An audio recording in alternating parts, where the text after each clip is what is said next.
मी Punjab the हवामान अभ्यासक मुक्काम पोस्ट गोगली धामणगाव तालुका सेलू जिल्हा 11 जुलैपर्यंत जोरदार पाऊस पडणार आहे। वडी नाले वाहणारा पाऊस पडणार आहे। ठिकठिकाणी छोटे छोटे तळे असतील तर त्याच्यामध्ये पाणी येणार आहे, म्हणून हा अंदाज लक्षात घ्यायचा। एकंदरीत परिस्थिती बघायची झाली तर राज्यामध्ये म्हणजे सध्या आता एकदम पाऊस एकदम बंद होणारच नाही, चालूच राहणार आहे, म्हणून हा अंदाज सर्व शेतकऱ्यांना लक्षात घ्यायचा। अचानक जर कधी वातावरण झालं तर लगेच एक मी ताबडतोब मेसेज देतच असतो, पण परंतु सर्व शेतकऱ्याला सांगू इच्छितो ह्या दररोज वेगवेगळ्या भागात जोराचा पाऊस पडणार आहे, म्हणून हा अंदाज लक्षात घ्यायचा।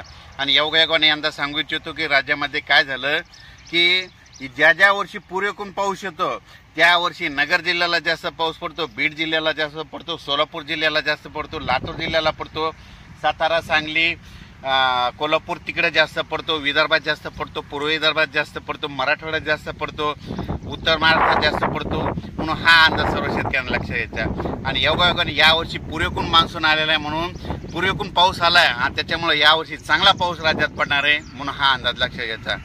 म्हणून सर्व परत सांगतो की जुलै ते 11 जुलैपर्यंत राज्यात चांगला पाऊस पडणार आहे, म्हणजे वडी नाले वाहणारा पाऊस